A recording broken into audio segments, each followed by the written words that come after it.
చెర్లపల్లిలో ఈరోజు సెంట్రల్ జైల్లో ఉన్న మా నాయకుడు, మా సోదరుడు, కొడంగల్ మాజీ శాసనసభ్యుడు,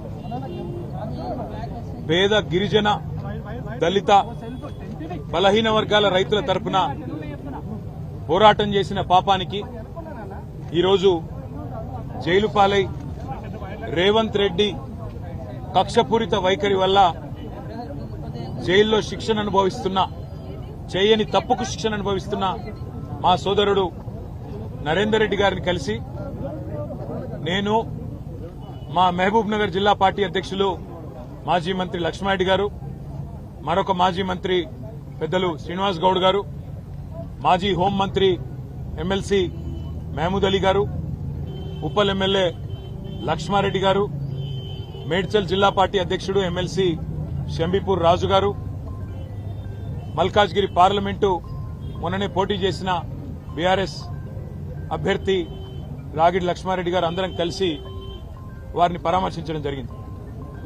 నేను పట్నం నరేందర్ రెడ్డి గారికి మనస్ఫూర్తిగా అభినందనలు తెలియజేస్తా ఉన్నాను. ఎందుకు అంటే ఆయనని కలిసినంతసేపు ఆయన మాకు చెప్పింది ఒకటే, మాట్లాడింది ఒకటే. అన్న, నా గురించి వదిలేయండి, నేను బాగానే ఉన్నాను, నేను బాగానే ఉంటాను. చెయ్యని తప్పుకు ఇవాళ 30 మంది అమాయక పేద రైతులను జైల్లో పెట్టినారు.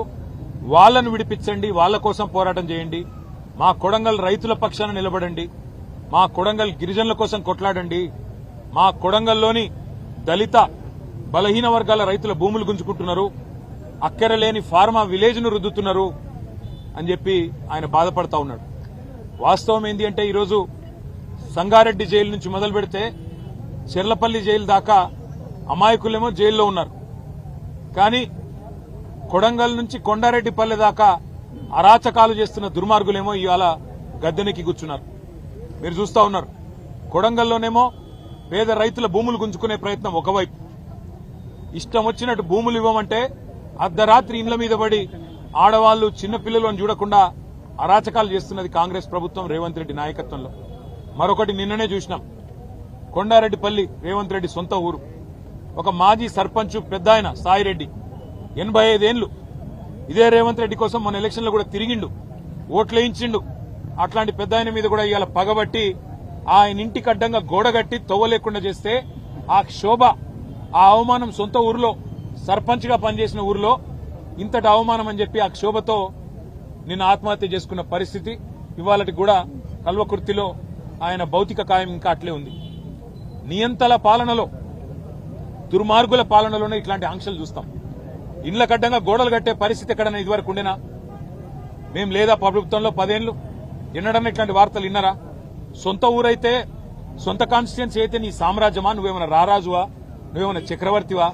లేక 1000 ఏళ్లు బతకనికి వచ్చినవా?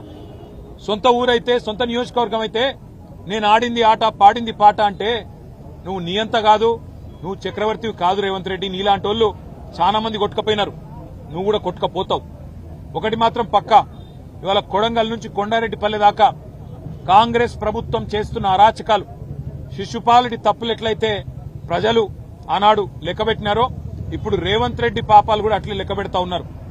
భూ కుంభకోణాలు, ఫార్మా విలేజ్ల పేరిట చేస్తున్న దౌర్జన్యాలు, పేద గిరిజన రైతుల మీద, వారి కుటుంబాల మీద అర్ధరాత్రి బందిపోట్లను పట్టుకునేటప్పుడు పోయినట్టు 100 మంది పోలీసులు పోయి దాడి చేయడం, విచ్చలవిడిగా అధికారం ఉంది కదా అని చెప్పి ఇవాళ సాయిరెడ్డి గారు గాని, అనుముల గురవారెడ్డి గాని ఆత్మహత్యలు చేసుకునే విధంగా వారి మీదకి ఒత్తిడి తెచ్చి సొంత గ్రామంలో చేస్తున్న అరాచకం, ఇవన్నీ కూడా పాపం పండే రోజు దగ్గరలోనే ఉన్నది. నీకంటే పెద్ద పెద్ద నియంతలు కూడా కొట్టుకపోయినారు. కానీ నిజంగా కూడా ఇవాళ పట్నం నరేందర్ రెడ్డిని కలిసిన తర్వాత చాలా గొప్పగా అనిపించింది మా అందరికీ. లక్ష్మారెడ్డి గారు, నేను, శ్రీనివాస్ గౌడ్ గారు, మహమూద్ అలీ గారు, లక్ష్మారెడ్డి గారు మేమందరం మాట్లాడుకుంటూ వస్తా ఉన్నాం. అదే నరేందర్ ఎంత ధైర్యంగా ఉన్నాడు, నా కోసం కాదన్నా మా రైతుల కోసం కొట్లాడాడని చెప్పినాడు. మా మహబూబాబాద్ లో మీరేదో సంఘీభావంగా ధర్నా పెట్టినారంటే బాగా చేయండి అని చెప్పి విజ్ఞప్తి చేసినాడు. రాష్ట్రంలోని గిరిజనులందరికీ తెలిసేటట్టు మా గిరిజనుల పంచాయతీ, మా పేదవాళ్ల పంచాయతీ, రాష్ట్రంలో ఏ ఒక్కరికి అన్యాయం జరగకుండా చూడండి అని చెప్పి మాకు ధైర్యాన్ని ఇచ్చి, మాకు ఉత్సాహాన్ని ఇచ్చి, నాకేం కాదు మీరు ధైర్యంగా ఉండండి అని చెప్పి మాకు కొత్త ధైర్యం చెప్పినాడు.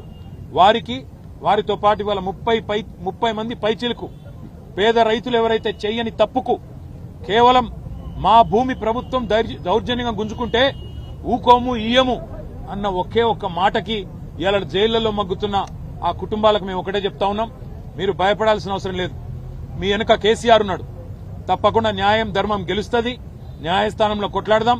మిమ్మల్ని రేవంత్ రెడ్డి 4 రోజులు జైల్లో పెడతాడేమో కానీ తప్పకుండా భవిష్యత్తులో మళ్లీ రేవంత్ రెడ్డికి రాజకీయ భవిష్యత్తు లేకుండా చేసే గుణపాఠం చెప్పవలసిన బాధ్యత మన మీద ఉన్నదనే మాట కూడా రాష్ట్రంలోని పేద గిరిజన బలహీన వర్గాల రైతాంగానికి విజ్ఞప్తి చేస్తూ మీ అందరికి కూడా పాత్రికేయ మిత్రులకు కూడా ధన్యవాదాలు. ఈ పేదల పోరాటాన్ని ప్రజలకు తెలియజేసే విధంగా చెబుతున్నందుకు చూపెడుతున్నందుకు మీడియాకు కూడా మా అందరి తరఫున కూడా ధన్యవాదాలు తెలియజేస్తా ఉన్నాం.